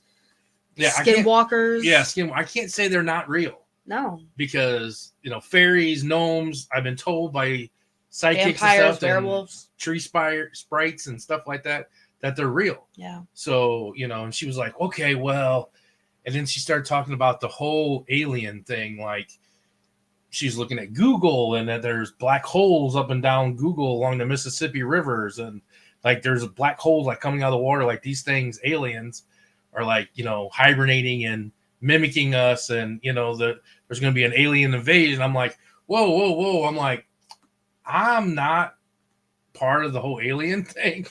We're just trying to figure out the paranormal right now. I'm paranormal. I'm maybe like, we'll get that in the future, but right now, if you have done paranormal, I'm gonna move you on to another. So Brandy, if you're still out here watching, or Kristen, I got this lady's number.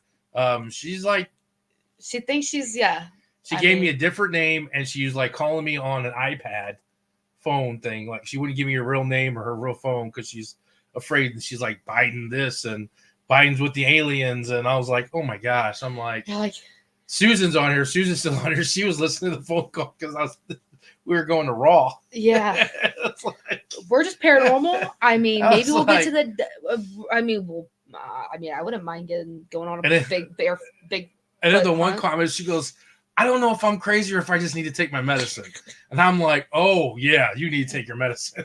Let's start off with that, and then we'll go with that. Yeah, let's start with the medicine first, and then we'll see, Yeah, but it's just. She said she just had a baby, and she's worried that, they're going to.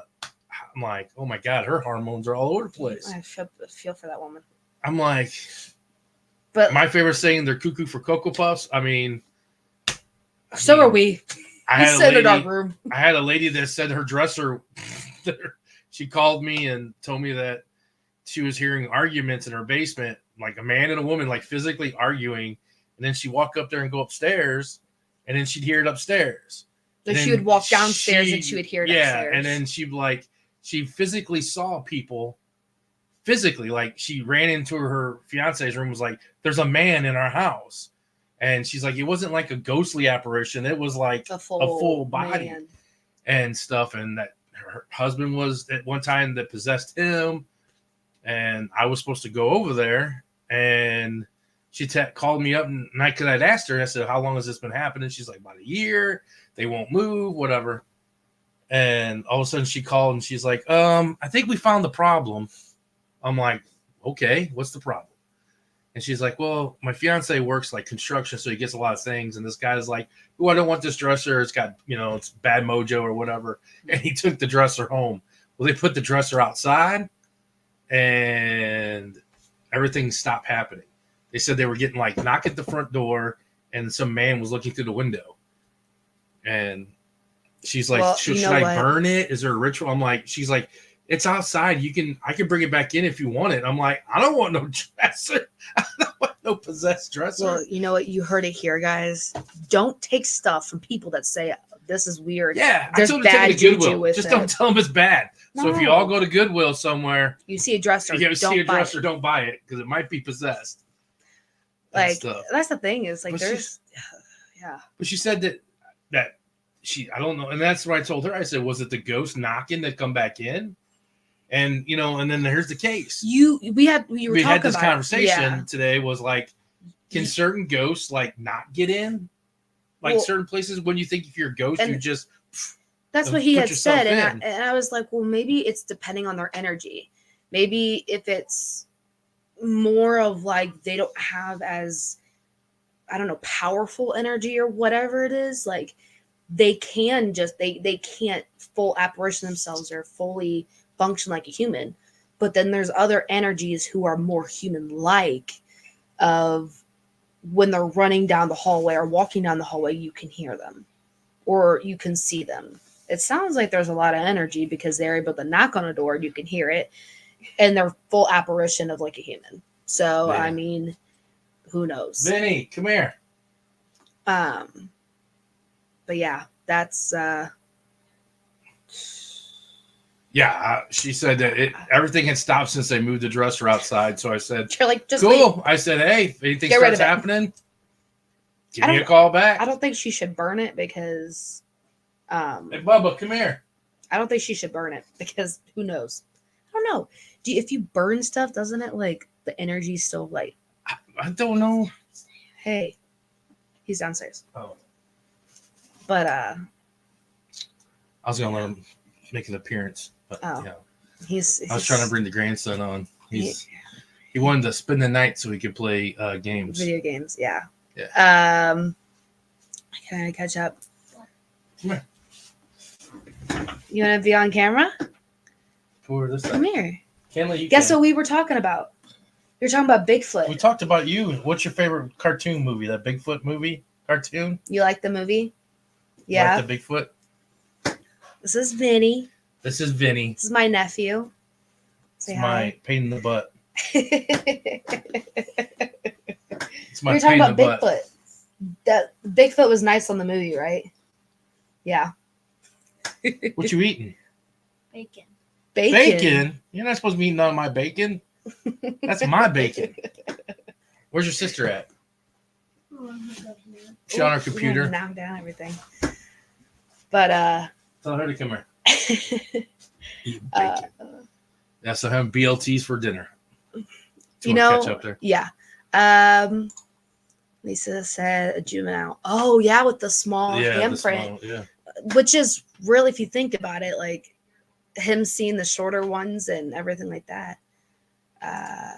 That's huge. I'm guessing to the Pictures. Yeah, you're way Yeah. behind. I am. We were talking. Sorry. Interdimensional beings. Yes. Yes. Hello, Monica. Hello, Monica. Hello. Lisa said, "Thank you. That was cool. Does he take people on Bigfoot hunts?" I'll have to Um, ask him and let him know. I forgot to ask that question. Yeah. Um, I mean, it sounds like he kind of has his team, but maybe they're. I don't know. They usually Come can. Lisa said Over he's here. cute. Lauren said, "Aw." Carrie said, "Hi, Vinny. Come here. Over here. You can come on the camera. Want to say hi? Okay. Just don't. There you go. And then this is Kenley. This is my niece. You say hi. To say hi. You don't see nobody. They You don't see you. They see They you, but see they you, can't. but they can't. you Yeah. can't see them. It's weird. I know. So those people can see you in that camera. We were How talking many about are up there? 10. There's 10 people There's that 10 can people see watching you. here now. You're a movie star. You're on video. No, I'm not. No, you're not. not. Oh man, But yeah, no, that was just, you don't that hear was it cool. a lot. Yeah. We have a lot of paranormal people in here, but we don't have enough encrypted or Bigfoot or Dogma. Werewolves. Cool to know that they'll exist. yeah. I want I to want to like get me a werewolf. You know what? That'd be really cool if we can get more of like I know you talk about Dogman and everything like that, but he started naming off other things that I had no idea what he was talking about. Well, maybe we need to go to this Paracon. I think so. This Bigfoot And conference talk about people and talk about people and get other things, and we can get and other get people all these on here. mythical creatures and talk about them and their back. I don't know, but I kind of do want to go to that cemetery. That's in Oklahoma, though. That's in Oklahoma, which is actually not that bad of a drive. Carrie said cute. Well, of course, they take after their grandfather. Oh, sure. Hey, Kathy said hello. Oh.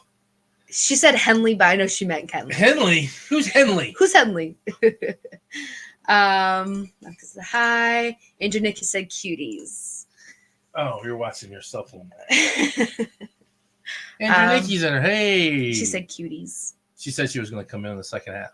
Oh, hello. So, yeah, I think we're going to go to Alabama. It'd be kind of nice to Yeah. do something different. So maybe we'll do that and stuff. Get some people who do mythical creatures. Yeah. So we do also, just to lead into that, we do have March's events up on the webpage, which would be Hall of Waters in Kansas City, which is all KC Metaphysical things in March. Go check them out. Book a ticket. Come see us. Come investigate.